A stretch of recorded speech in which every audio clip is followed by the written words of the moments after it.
Digital Africa Media presents Everything Digital with Faith History. And now, Faith History.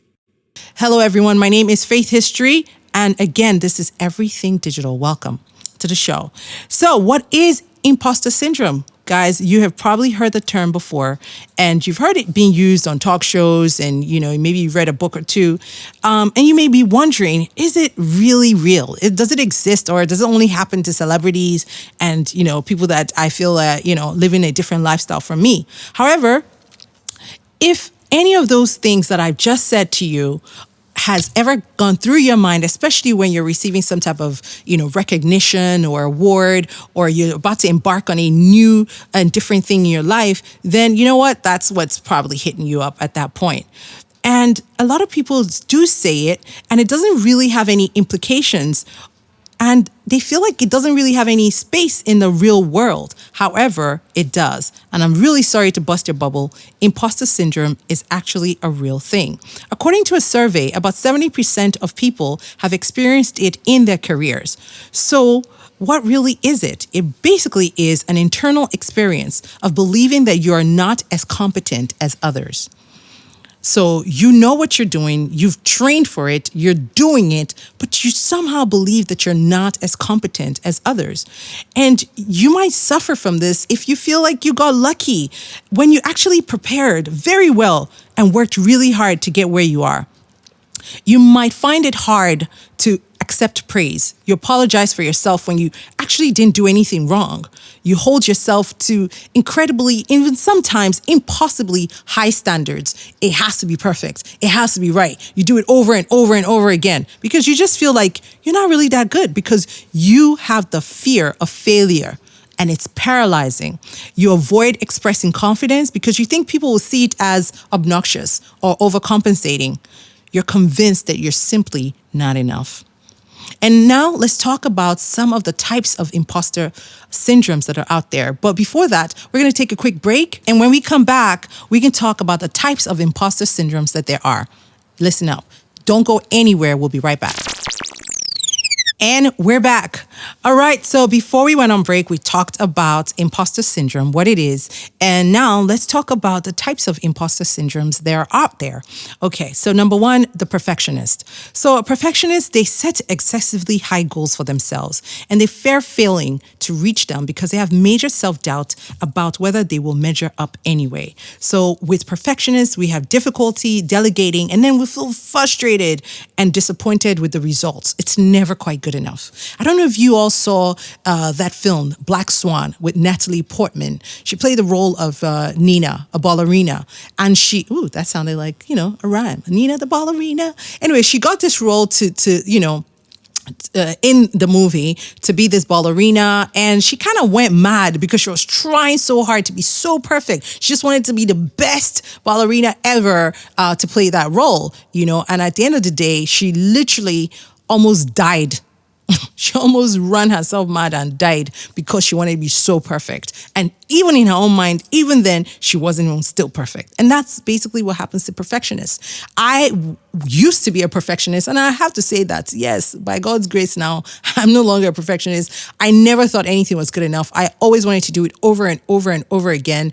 I hated to delegate. I wanted to do everything by myself. And I had to come to the point of view that, look, getting it done, sometimes it's just better than getting it done perfectly or not getting it done at all. And that's what you need to tell yourself as a perfectionist. Get it done. Don't worry about getting it done perfectly. Just get it done. You can always correct it. Sometimes you can't, but you can always correct it. Number two, the superwoman or man. Superwomen or men, they feel like they are frauds working alongside real talent and fear being exposed. So they push themselves to work harder and harder to measure up. You stay later at the office than the rest of your team, even when you've completed all that day's work, just to tell yourself that you're good enough. You spend time, studying, like just trying to overdo. Basically, you're overdoing. That's the Superman and the superwoman. You just want to show, you want to prove that you're just as good as other people that you work with and that you are really a fraud. And you don't want to be exposed, so you keep overdoing. Number 3, the genius. The genius, they feel that their success is based on their abilities rather on their efforts, right? And they fear having to work hard at something because they think that if they work really hard at something, they must be bad at it.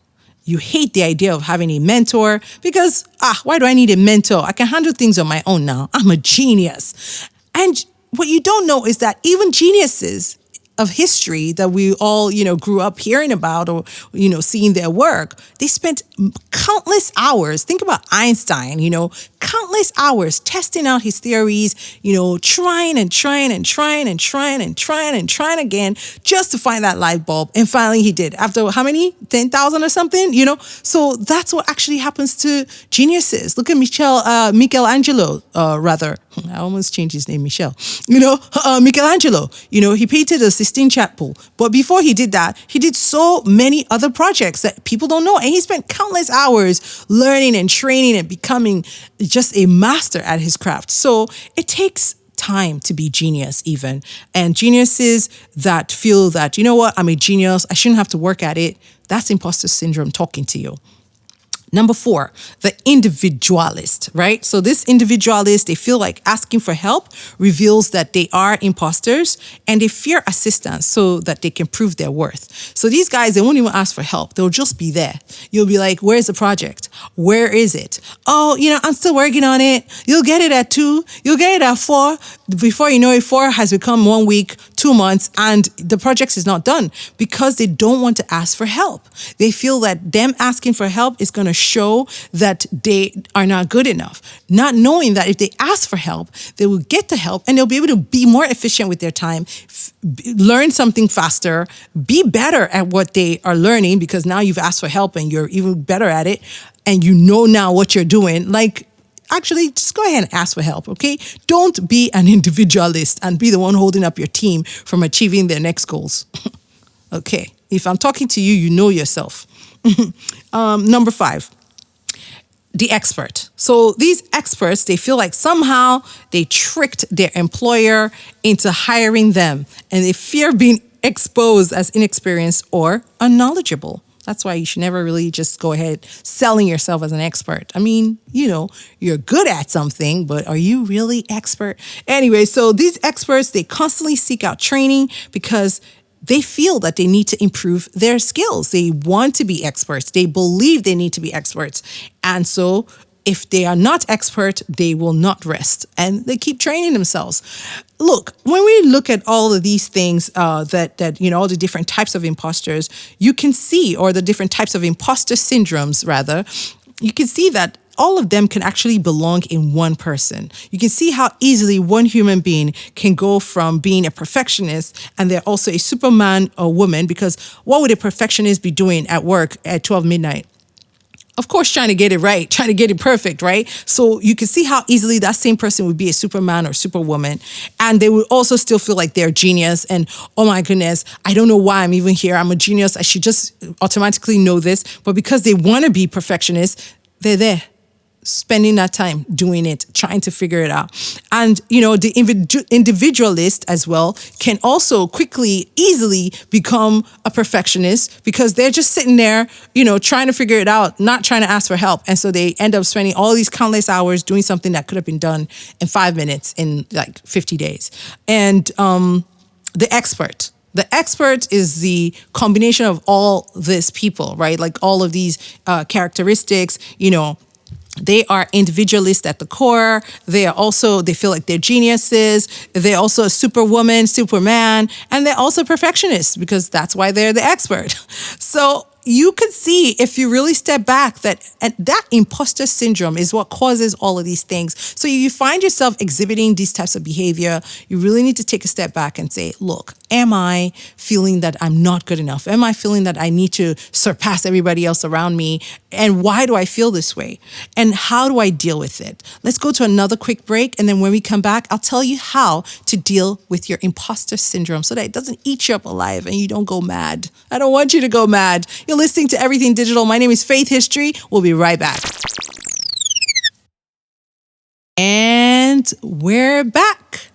All right. So how do you deal with imposter syndrome? We've talked about the different types. We've talked about what it is. Recognize that it exists. All right. Denial doesn't help you. It doesn't help anyone. And then when you do receive positive feedback or compliments, embrace it, internalize it. By denying it, you're hurting that person's judgment and you're hurting yourself. Don't attribute your successes to luck. Own it. Somebody says, oh my goodness, you're so good at this. Own it. Say, thank you. Thank you. I worked really hard at it, And then don't undermine your abilities or successes with words like, we're just managing. I'm simply a mega superstar. I'm merely trying. Or, our Nigerian favorite, we thank God. Come on, own it, enjoy it, embrace it, say thank you. Here's another one. Keep a journal. Writing down your successes and failures gives you a retrospective insight about them. Rereading them later, maybe years later, makes you remember both of them equally. I found a journal from 14 years ago, 15 years ago, and I saw some of the things that I was doing, that all the projects that I had at that time, some of them worked out, some of them didn't work out, but it really gave me a nice retrospective overview of my life and my goals. The fact that I already had some of the things that I'm doing now on there as goals, the things that didn't work out that I was doing then, I could look at it from a different point of view and say, wow, you were already doing these things or thinking about these things even over 15 years ago. Then you know what? You don't have to feel like an imposter when you have achieved them, or if you even didn't achieve them. The fact is that you tried, and these were things that you were aiming for all those years ago. So I do believe that journaling is definitely something that would help you. Another one that would help you to overcome imposter syndrome is recognizing that the perfect performer doesn't exist and problems will pop up. I don't know if you guys remember during COVID lockdown, I was doing a lot of my recording in my house, like in my closet, and it sounded frankly like crap. But because I personally have been able to really work through my imposter syndrome over the years, I said, you know what? I'm not going to kill myself over this. I can't come and go and kill myself. We're on lockdown. We can't go to the studio. And this is the equipment that I have. And I still got to keep the show going. And I'm sure that my listeners, will appreciate the fact that I'm still putting in the effort and I didn't disappear on them. And so I put the shows out just as they were. And thank you for listening and not judging me too much, because trust me, it really took a lot. And then finally, remember that it's okay. It's okay to seek help from others, and that's even the best way to do it. Just seek help. Know that, you have this imposter syndrome. You never feel like you're doing good enough. You never feel like you deserve what you have, or that, you deserve the accolades or the awards, or even the well done. Oh my goodness, you're so good. You're always blowing those things off. Just know that you might have that imposter syndrome and try to overcome it using the methods that I've listed. So, which imposter are you? And what are you going to do about it? Let me know. Send me an email or send us a voice note. You can check out anchor.fm/eDigitalAfrica/message. You see how I made a mistake? But yeah, recovered and keep going. All right, /message.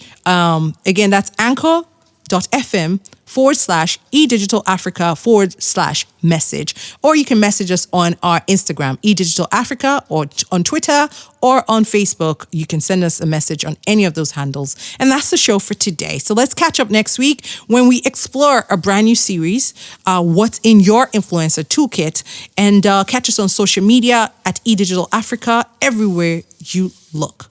All right? And that's the show. Goodbye, guys. Toodles! For more on this topic, visit www.edigitalafrica.com and follow us on Facebook and Instagram. Everything Digital is brought to you by MTN. This is a Faith History production.